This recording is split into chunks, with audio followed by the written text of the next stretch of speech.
Hello, Facebook. We are live. I want to give it about a minute to see who else comes on. I am so excited because today we're talking about buying cues and how to ask for the sale. So grab your coffee and grab everything. Uh-oh, what's going on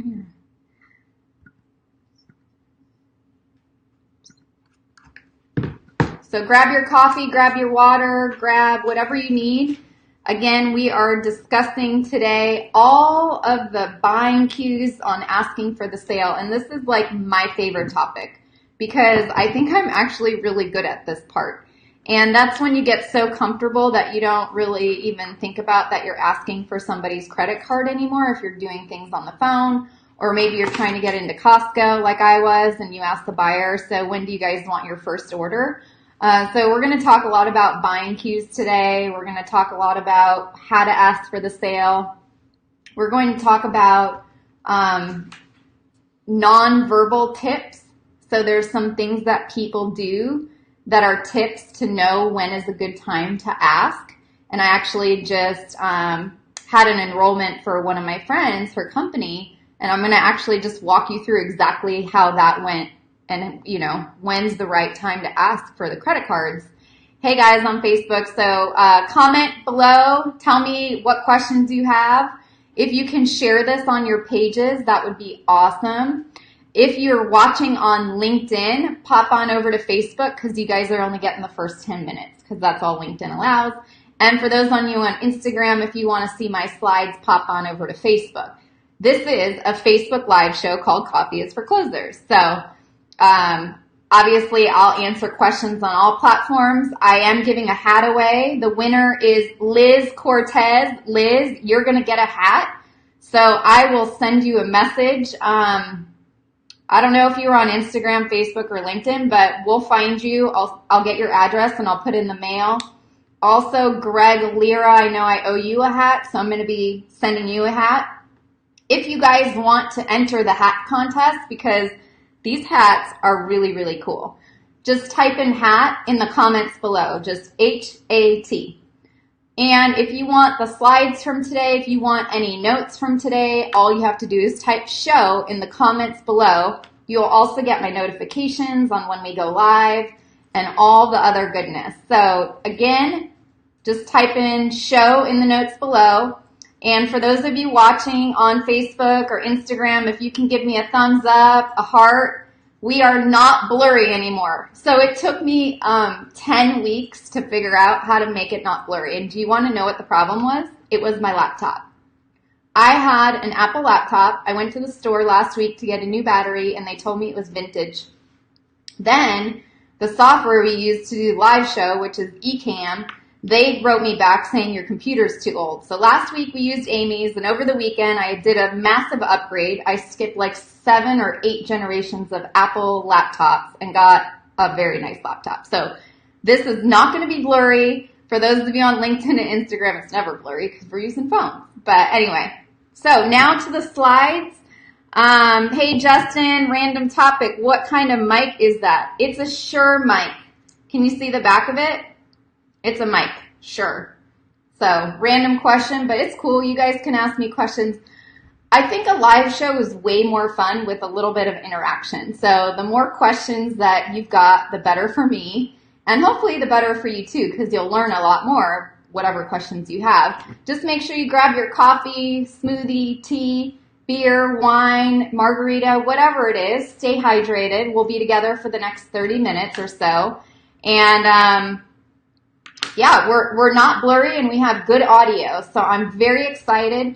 You know, when I had my last business, if a project was supposed to launch in a certain day, I always added 90 days. So I guess I should have done the same here with the Facebook Live show.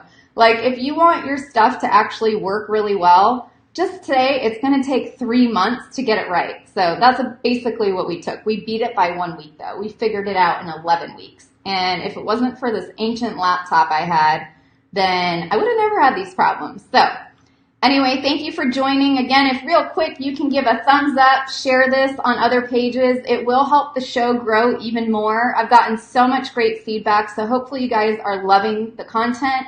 and it's valuable, and lastly, that you're putting it into action. So if you can just do 1 or 2 things that we talk about every single week, then that would be amazing. All right, over on Facebook, we're going to go over to the slides so you guys can see my screen. You see GarageBand right now. I know you don't want to see that. So here we go, slides. Hold on a second. Okay, now we're good. So you guys are on the slides. For everybody else, let me just highlight what we're talking about today. We are talking about the whipped cream on top. I know, whipped cream on coffee, right?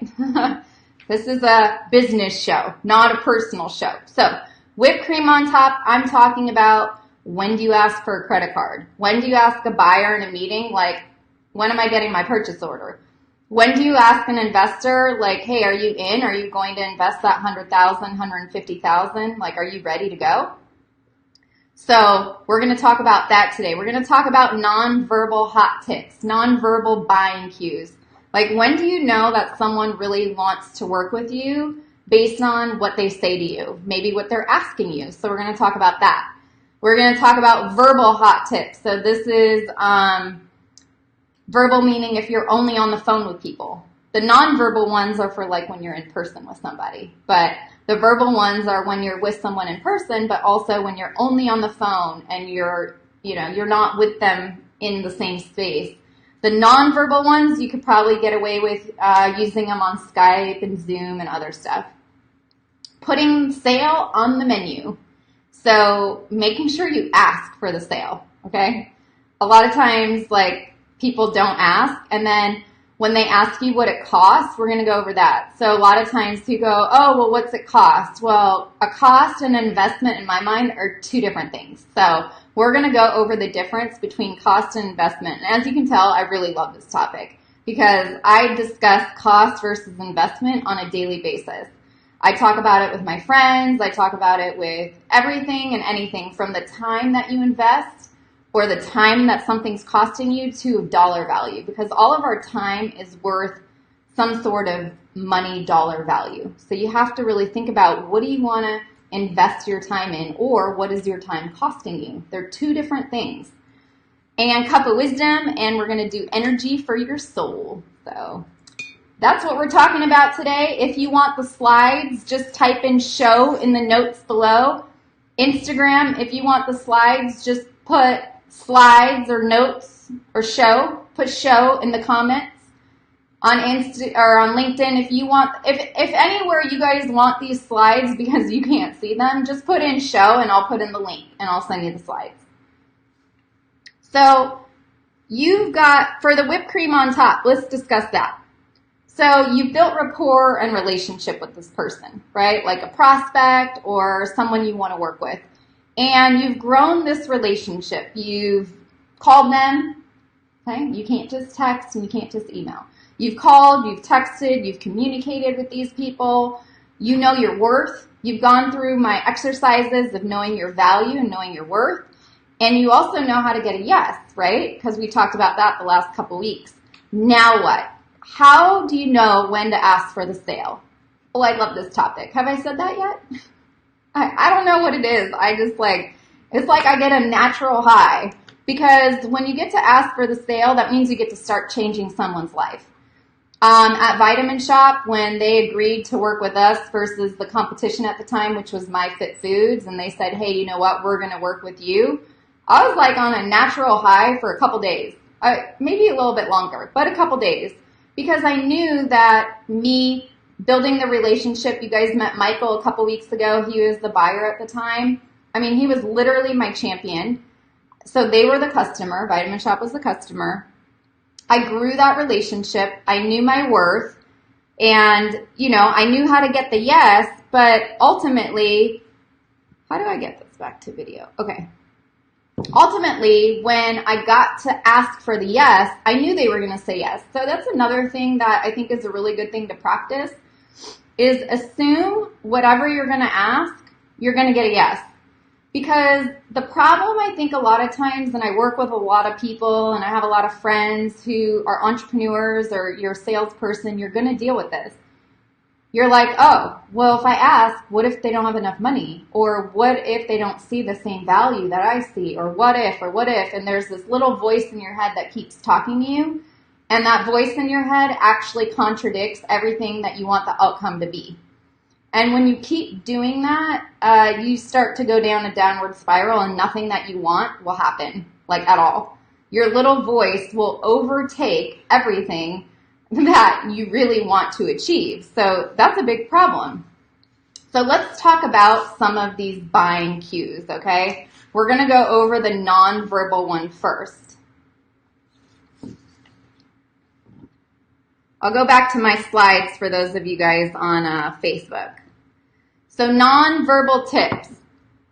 So these are things that if you're in person with somebody, they might do. These tips will tell you that you might be ready to ask for the sale, okay? They have a relaxed demeanor, okay? They have increased eye contact with you. So I'm looking at all of you guys in the eye right now. I know you can't tell. But if I were like looking like this and you were over there, then they're not really like interested in what you have to say, right? Because you're not even looking at them, which is slightly a problem. So you want to have really good eye contact. Wasn't that funny? You want to lean forward and uncrossing arms. So if they're leaning forward, you want to match like what they're doing.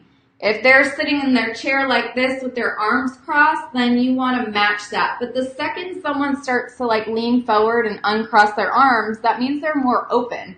And they might say yes, you know, or whatever it is. If you're selling a coaching service or if you're selling a product and you're with a buyer in an office sitting across the table, all this stuff is like to a T what happens. It happened to me all the time.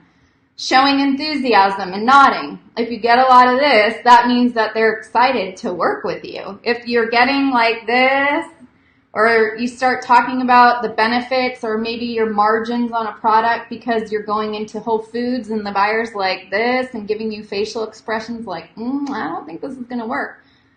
That's a nonverbal cue that maybe it's not, they're not really totally sold yet on the value of your product to get into their store. And writing down calculations.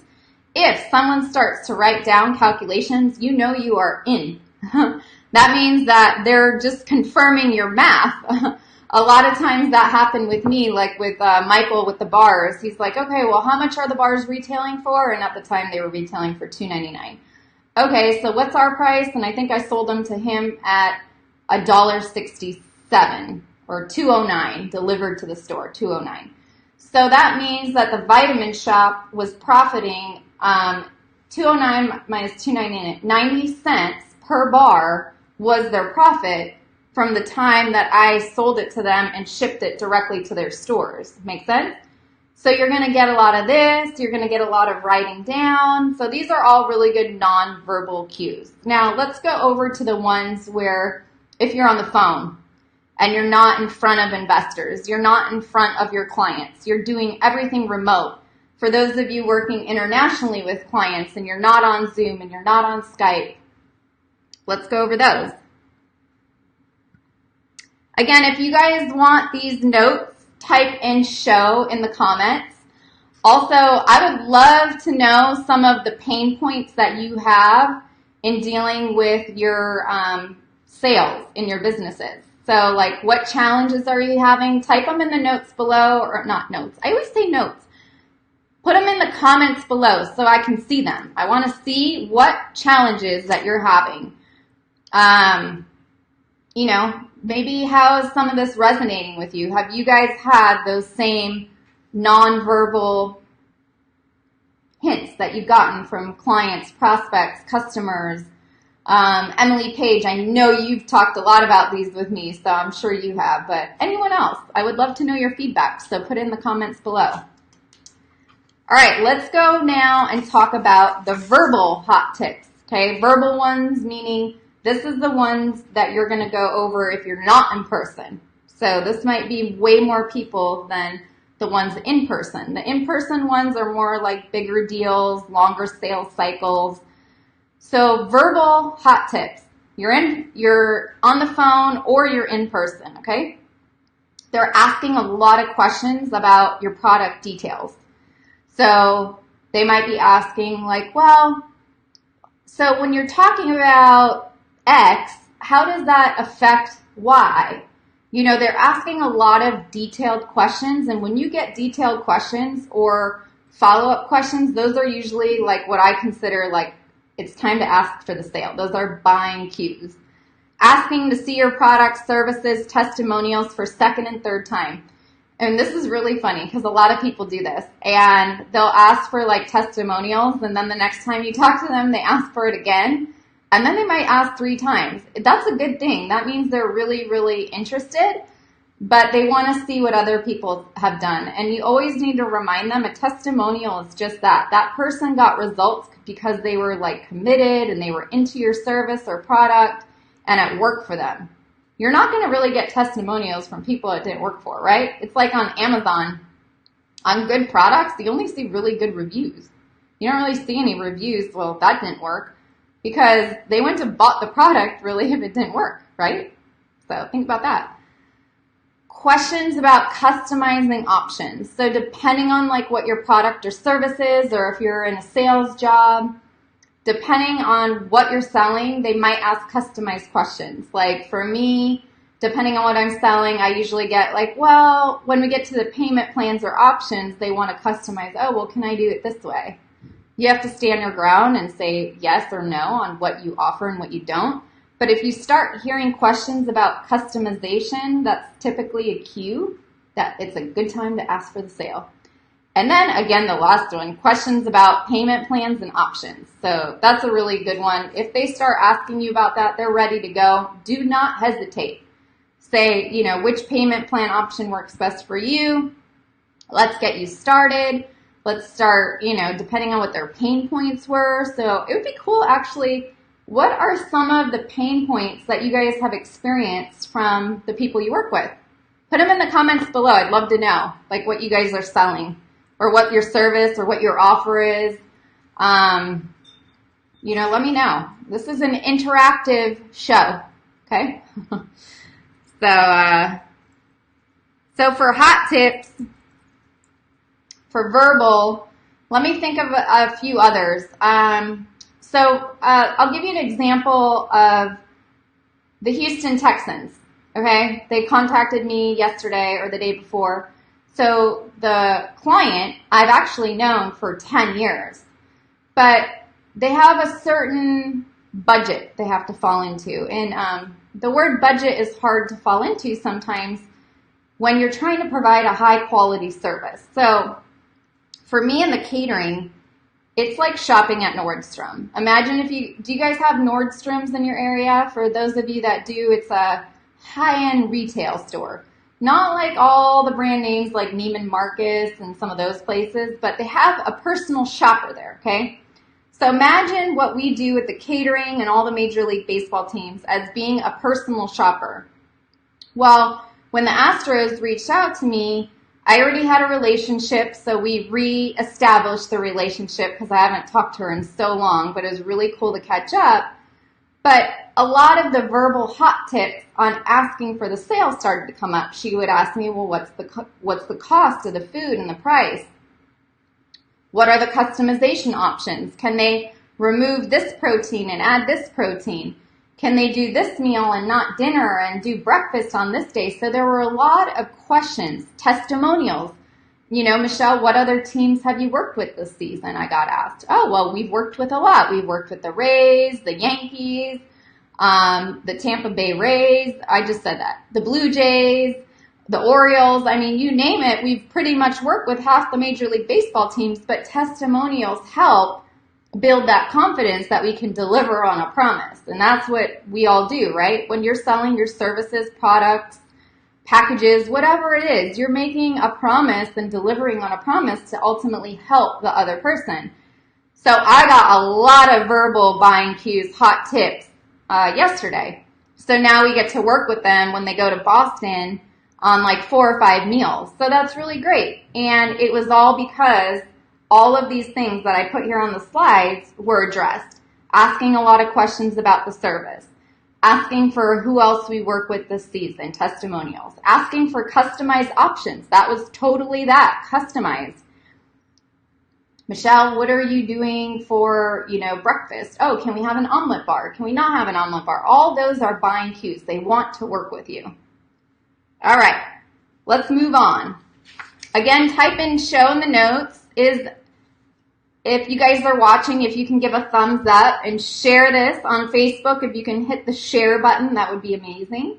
And on Instagram, I don't think you can share. I think all I can do is get love and thumbs up. So maybe give a little love, thumbs up. Maybe it just shares it automatically. Who knows? All these platforms are so different.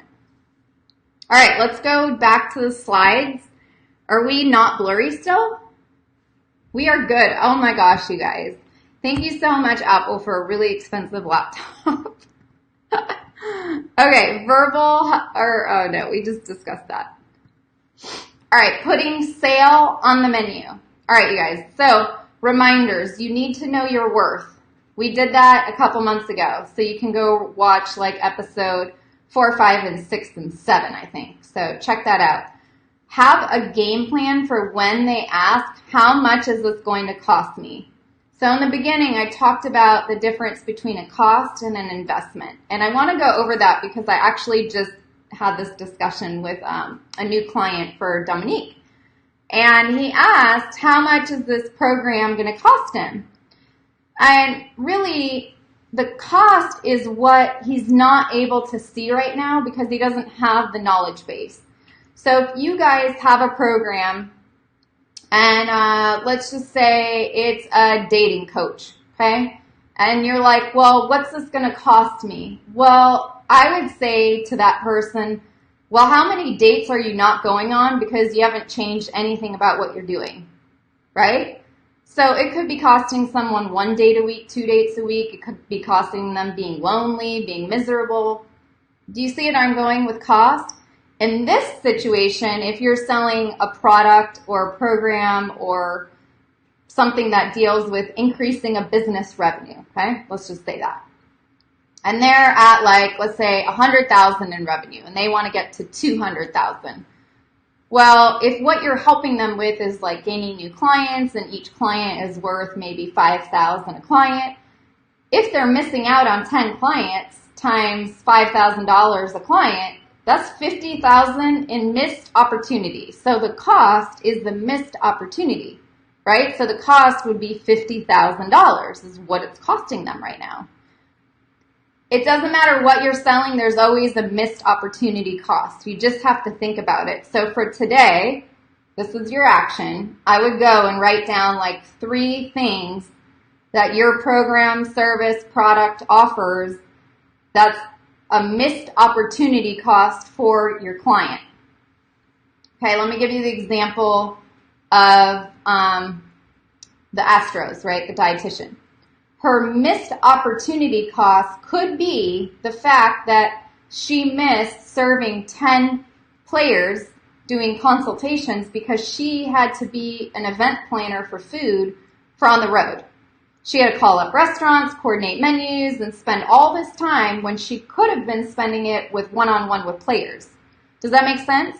So sometimes the opportunity cost is going to vary depending on who you're working with. So in the form of, with the Astros, the benefit of working with us, me and my partner Scott, is that we save dietitians time. We make it less stressful. We make it streamlined so they don't have to think about anything. And we take on all the responsibility so they can go do what they do best, which is working one-on-one with athletes to help an athlete be better in nutrition recovery and supplements and everything else that a dietitian would do with an athlete instead of coordinating food with Capital Grill for dinner, for example, or whatever it may be. So that's what we provide. That's the cost. Now, if you talk about the investment, that's how much you have to pay to work with us. So for you guys, it's how much are you going to spend on your products? Like, what are you going to have that client invest in you in working together based on the promise that you're delivering, right? It's got to equate. So I made a guide that will help you figure this out. So it's a cost versus investment worksheet, okay? So if you type in show in the notes below, we will send you this guide, and you can work through it and figure out what is it that someone needs to invest with you versus what is it going to cost them if they don't.